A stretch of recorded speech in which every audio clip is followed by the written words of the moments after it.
It's been such a really just a short time since we've been all working with this virus. What is it, like 4 months maybe? That's really it.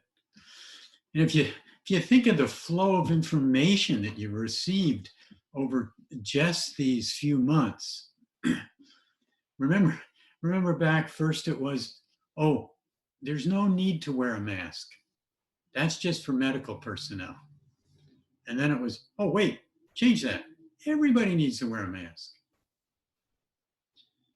Or you remember when you heard the likelihood that we'd get a breather, no pun intended, um, from the onslaught of the virus, but that it will probably act like the flu of 1918 and it'll just mostly stop in the summer. Oh, wait, it's not doing that. In fact, it's even more tenacious now than it was in the spring. And then you heard for a while that, oh, there's going to be herd immunity, and that'll just dissipate everything. Oh, wait, now there may not be herd immunity. In fact, immunity may only last a couple of months, at least until we get a vaccine.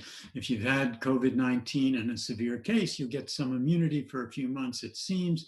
But those who are asymptomatic or those who had a light case may not have any immunity at all, and it may act more like the common cold. We can get it again and again. And then there's the physical distance. Yes, keep 6 feet away from one another and you will be safe. And now it's more like, well, yes, that's for the droplets.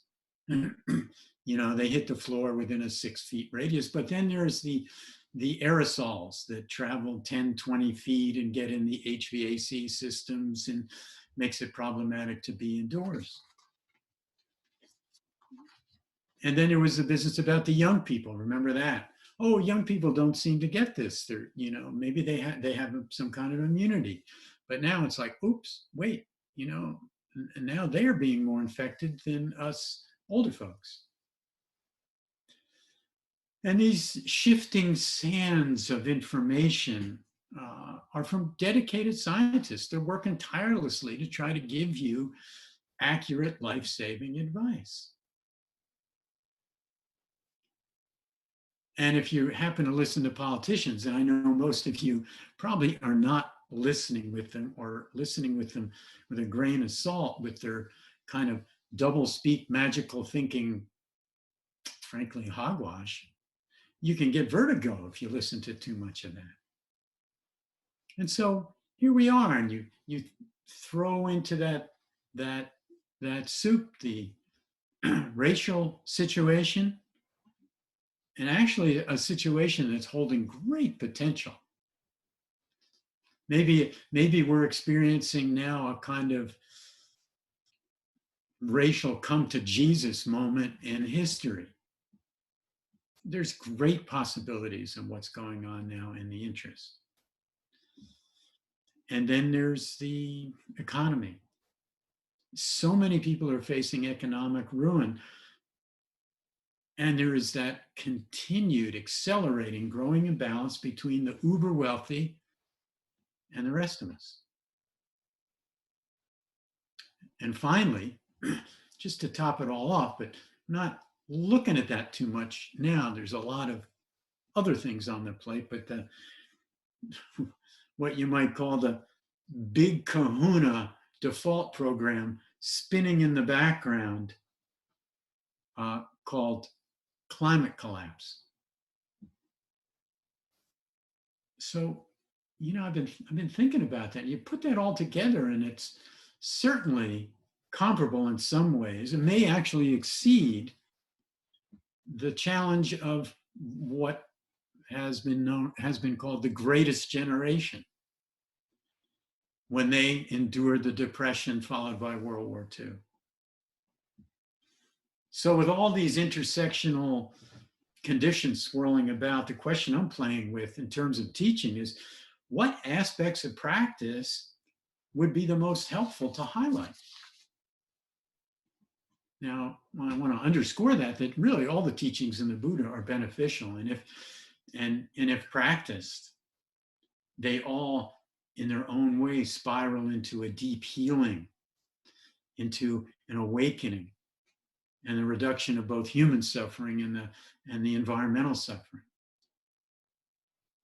Any door, any Dharma door that you enter takes you to the treasure room, really, so to speak.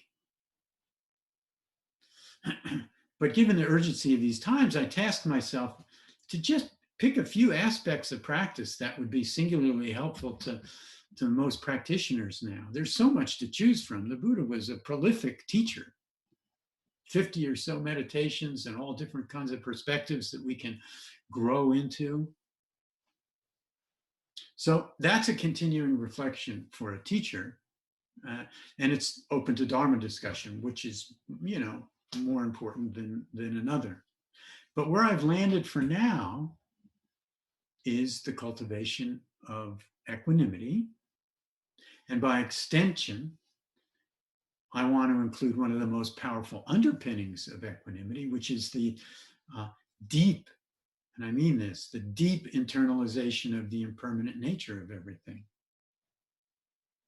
And I also want to add loving friendliness, similar to what we did today. And if you don't have time to do a lot of practice, at least some minutes of loving friendliness for yourself first in these challenging times. And so equanimity, one of the four immeasurables, and Jeff and Caverly will be offering a retreat this fall on that in particular. And so there'll be a number of days of a deep dive into equanimity. This is a little more shallow what you're getting tonight, but I really feel it's important. And so equanimity is one of the four immeasurables, as many of you know, also called the Brahma Viharas or the divine abodes. I like to call them the beautiful emotions. Now, in addition to equanimity, the other three are loving friendliness, compassion, and sympathetic joy, which is taking joy in the happiness of others. Okay. This is from Nyanaponika Thera, a legendary scholar monk. He's not alive anymore, but he said this about these beautiful emotions. These four attitudes are said to be excellent or sublime because they are the right or ideal way of conduct towards living beings. They provide, in fact, the answer to all situations arising from social contact. They are the great removers of tension, the great peacemakers in social conflict, and the great healers of wounds suffered in the struggle of existence. They level social barriers, build harmonious communities, awaken slumbering magnanimity, long forgotten, revive joy and hope, long abandoned, and promote human brotherhood against the forces of egotism. I mean, really, what would be more important on this troubled planet than the widespread cultivation of these energies? So equanimity, and we're going to do an equanimity practice in a little while, is the stability of mind that just allows you to be present with an open heart, no matter how wonderful or how difficult the conditions are.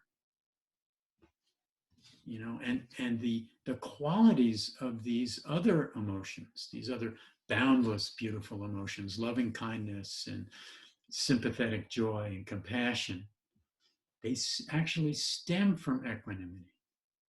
It's the glue that holds them all together. And equanimity, by its definition, is open-hearted and ceaselessly compassionate.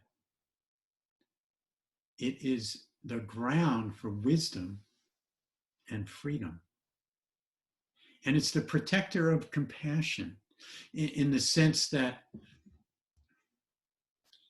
we have this urge to help and offer a compassionate response to suffering. But equanimity allows that to be offered with full heart without getting lost, identified, and burnt out. It's a balancing measure for compassion, and it's the same way with love and with joy. You know, some people think of equanimity as a kind of dry neutrality or this aloofness, but that couldn't be farther from the truth. It really couldn't. That's indifference, not equanimity. It's known as the near enemy, and it kind of looks like equanimity. But on close inspection, it's indifference. I mean, mature equanimity produces a really palpable radiance and warmth of being. That's a mature equanimity. And the way I like to check myself to see whether I've got a balance of equanimity, whether that's activated in me, or whether I've kind of moved into indifference, is just it's simply to check the heart. Is it open? Is it tender to my experience? Is it tender to the suffering around me? And if it is, and then there's this balance, then that's equanimity. If the heart is closed, well, I kind of moved into indifference. And maybe I've done that because I've kind of run out of my capacity, or conditions are difficult for me. So now the Buddha described a heart and mind filled with equanimity as abundant, exalted, immeasurable, without hostility or ill will.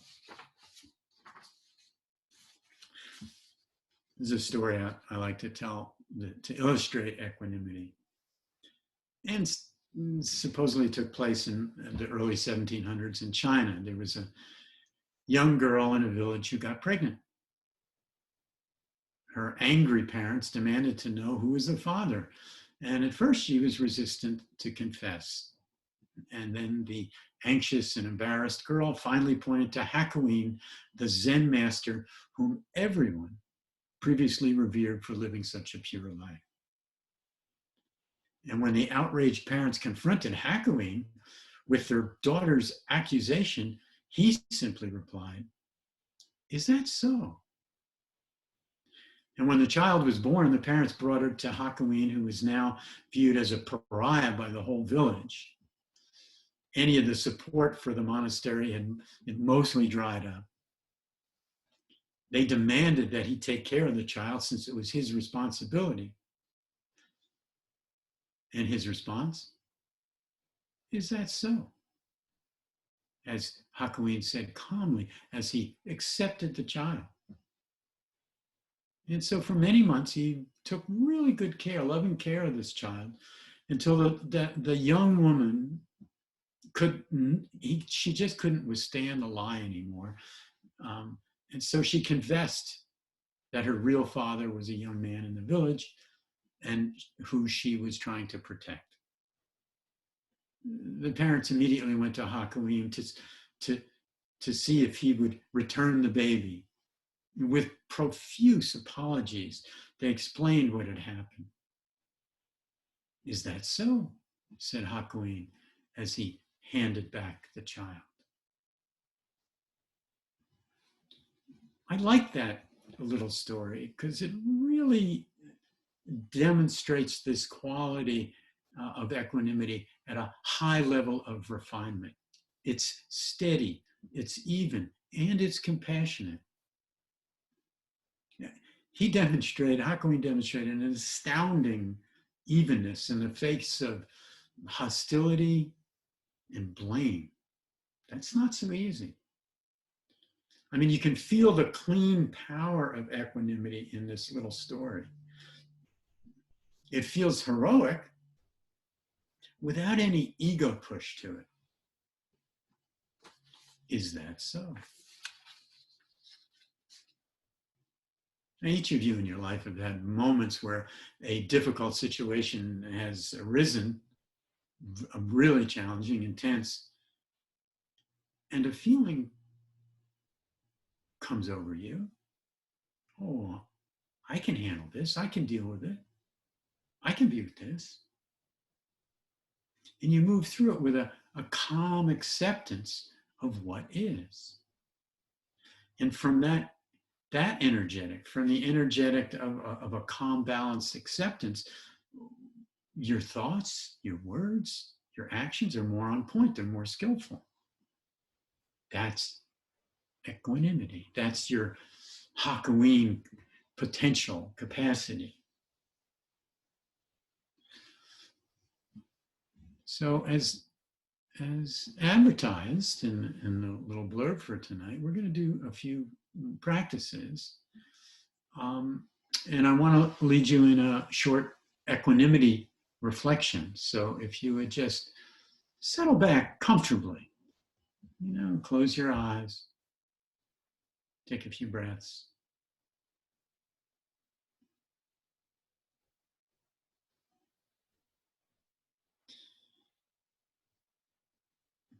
And, equanimity offers a kind of spaciousness and balance of the heart. And equanimity is also cultivated, or can be cultivated, the same way that we cultivate loving friendliness or compassion, sympathetic joy.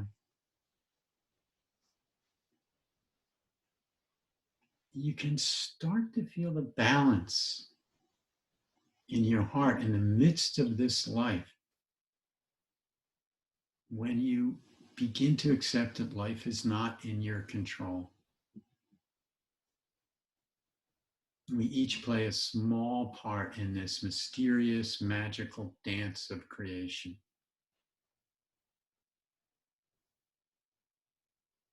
And you can come to realize that even though your heart is open and boundless at times in terms of compassion for others and the environment,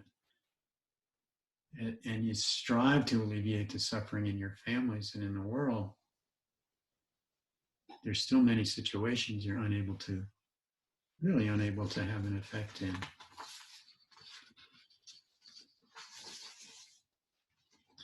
Everybody knows the serenity prayer. May I have the serenity to accept the things I cannot change, the courage to change the things that I can, and the wisdom to know the difference. And wisdom recognizes that all beings are the heir to their actions, that to a great degree, everyone receives the fruits of their thoughts, their speech, and their actions. You can deeply love others and offer them all kinds of assistance. But in the end, they've got to learn for themselves. They've got to be the source of their own liberation. Equanimity combines that wise understanding with the compassionate heart. So bringing a soft attention to your breath.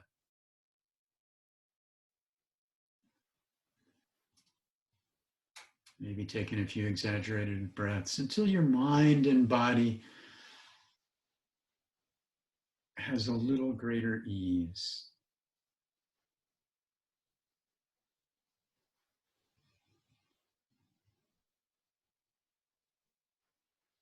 And as you breathe,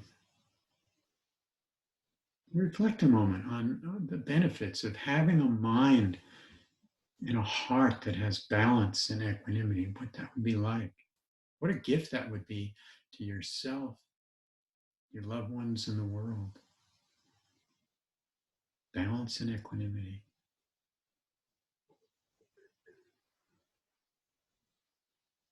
And now, like our other beautiful emotion practices, I'll say some phrases and simply reflect on them. Allow them to have an effect. Open to them. Explore, experiment.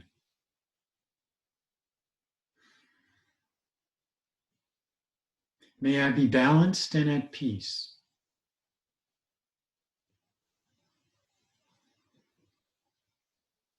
May I be balanced and at peace.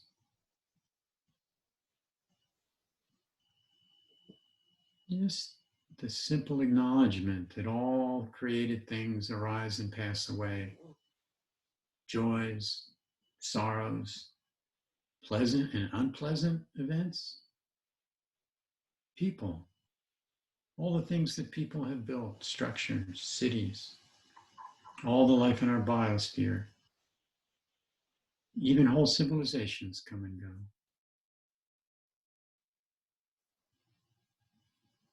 Let yourself just rest in all of that movement.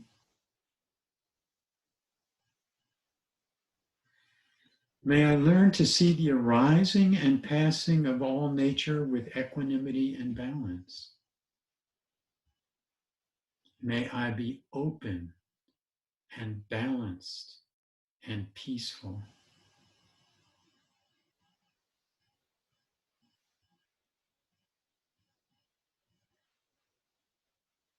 May I learn to see the arising and passing of all nature with equanimity and balance.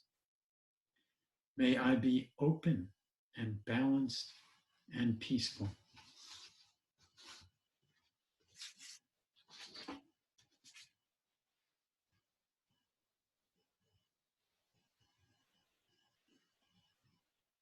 All beings are heirs to their own actions, and their lives arise and pass mostly according to the conditions and deeds that are created by them.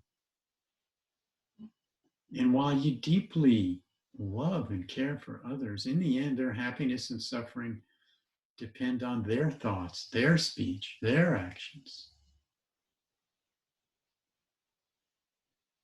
Now choose someone in your life.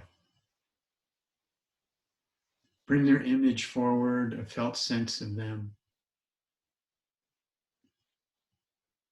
See them clearly. Feel what it's like to be with them. And reflect on this phrase while holding the image and felt sense of that person the best that you are able.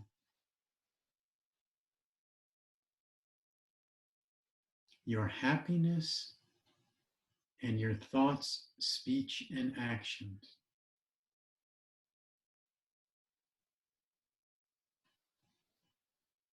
will create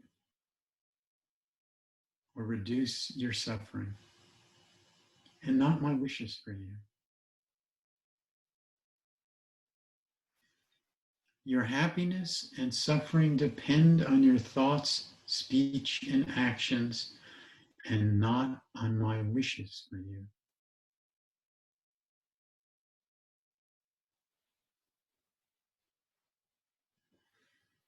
Extending that caring, honest thought, that heartfelt energy to that being.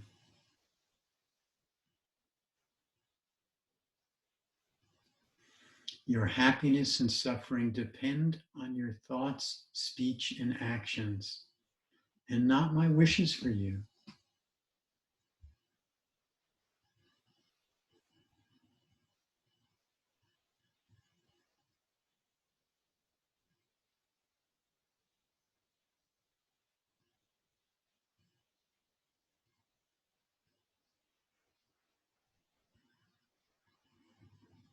And as you practice, you can bring others forward.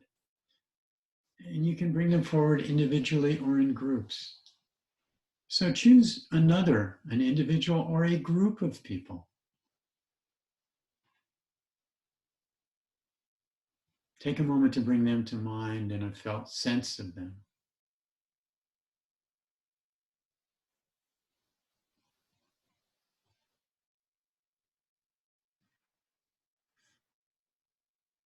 And holding them in your awareness, reflect on these words. May you learn to see the arising and passing of all things with equanimity and balance. May you have true equanimity. May you be balanced and peaceful.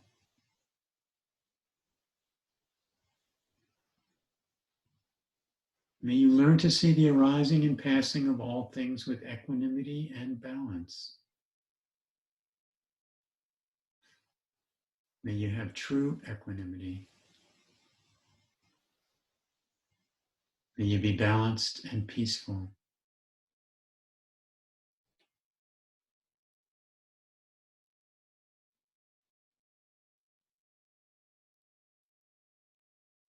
And now to finish, just try extending your own field of equanimity to the whole world. That field of equanimity you're beginning to create, even if it's just a little bit.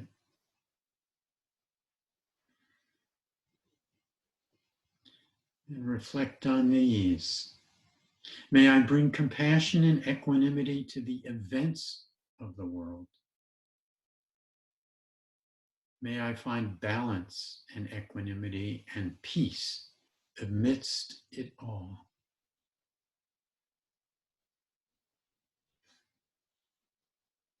May I bring compassion and equanimity to the events of the world.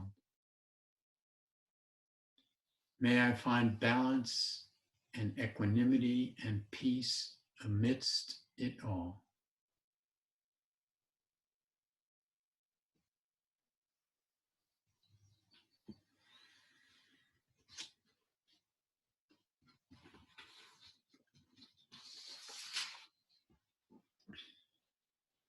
Okay, as you can see, by that simple reflection that the underpinning of equanimity, or one of the strong underpinnings of equanimity, is the recognition and internalization of impermanence. It is the very nature of nature.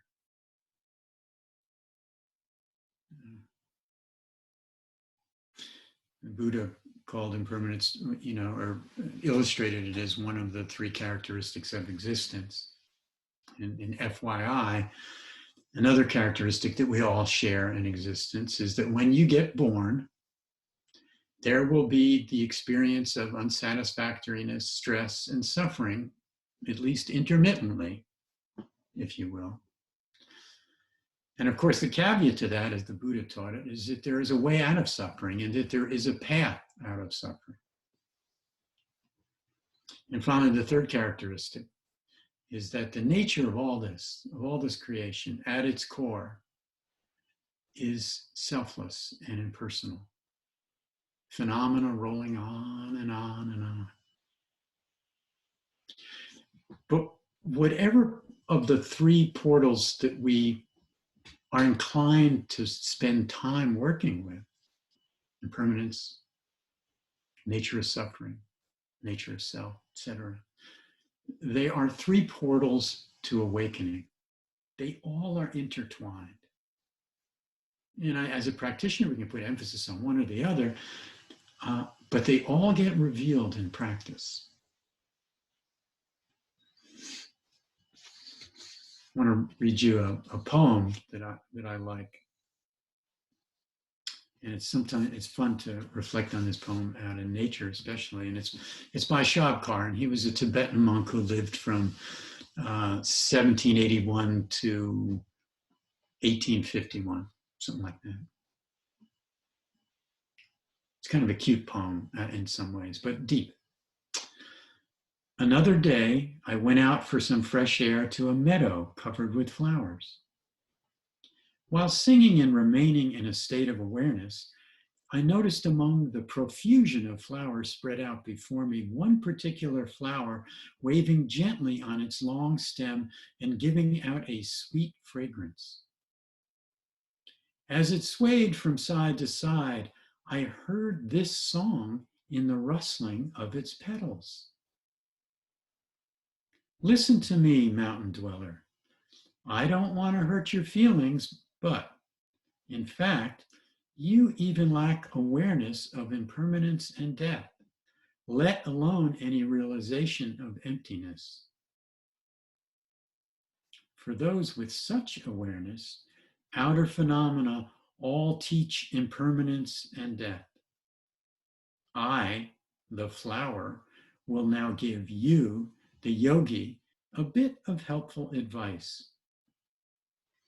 As a flower born in a meadow, I enjoy perfect happiness with my brightly colored petals in full bloom. Surrounded by an eager cloud of bees, I dance gaily, swaying gently with the wind. When a fine rain falls, my petals wrap around me. When the sun shines, I open like a smile. Right now, I look well enough, but I won't last long, not at all. Unwelcome frost will dull these vivid colors, till turning brown, I wither. Later still, winds, violent and merciless, will tear me apart until I turn to dust. You, hermit, are of the same nature. Surrounded by a host of disciples, you enjoy a fine complexion. Your body of flesh and blood is full of life. When others praise you, you dance with joy. Right now, you look well enough, but you won't last long, not at all. Unhealthy aging will steal away your healthy vigor. Your hair will whiten, and your back will grow bent. When touched by the merciless hands of illness and death, you will leave this world for the next life. Since you, mountain roaming hermit, and I, a mountain born flower, are mountain friends, I have offered you these words of good advice. Then the flower fell silent and remained still. In reply, I sang, "O brilliant, exquisite flower, your discourse on impermanence is wonderful indeed. Is there nothing that can be done?" And the flower replied, "Among all the activities of samsara, there is not one that is lasting. Whatever is born will die. Whatever is joined will come apart. Whatever is gathered will disperse. Whatever is high will fall. Having considered this, I resolve not to be attached to those lush meadows. Even now, in the full glory of my display, even as my petals unfold in splendor,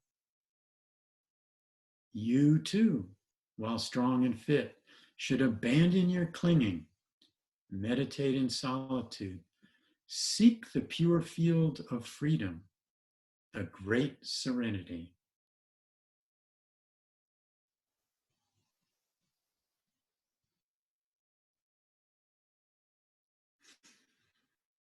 So,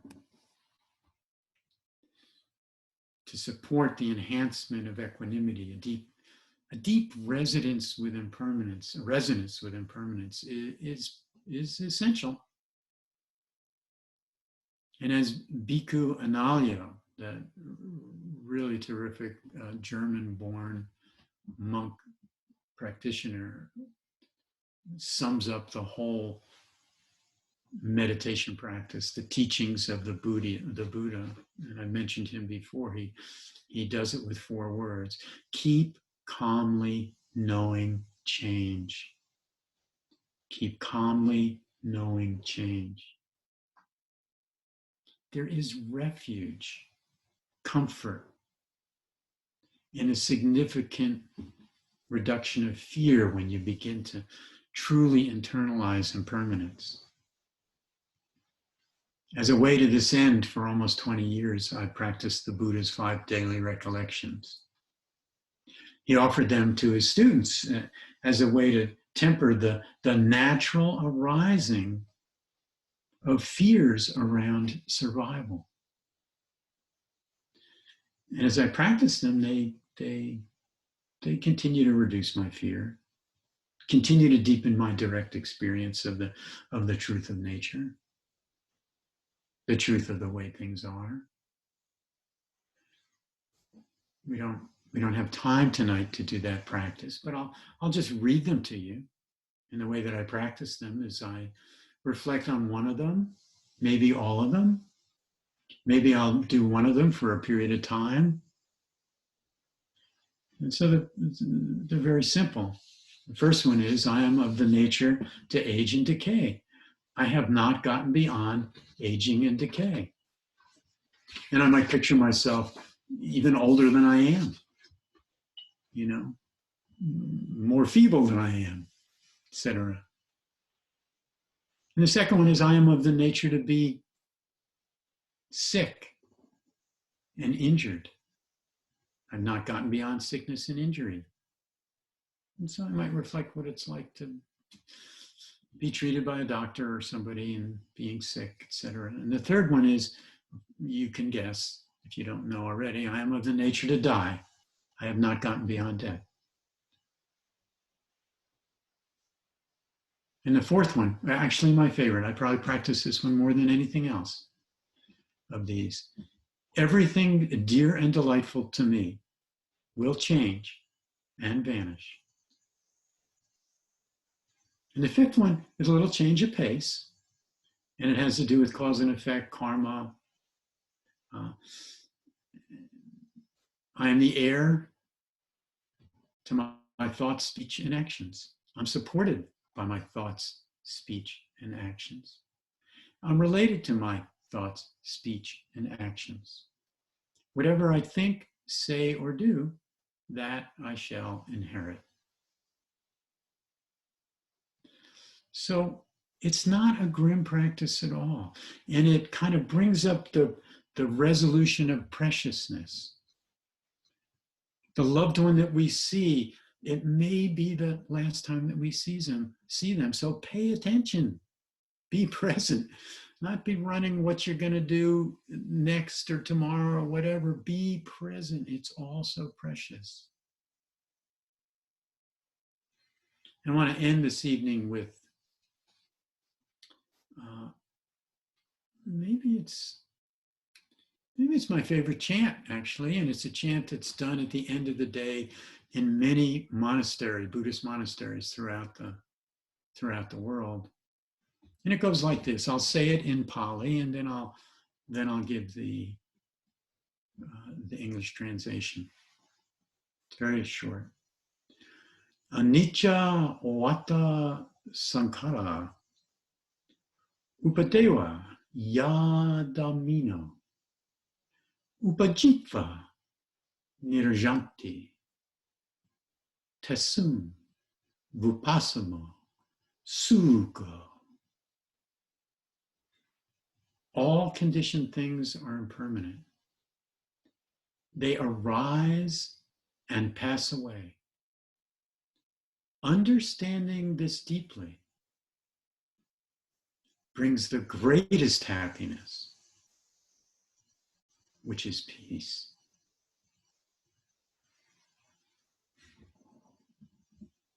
So, thank you all for your attention, and may you be well and stay well, and may your loved ones be well in these challenging times. And I encourage you to enjoy these practices of equanimity, of impermanence, and of course, loving friendliness. So until next time.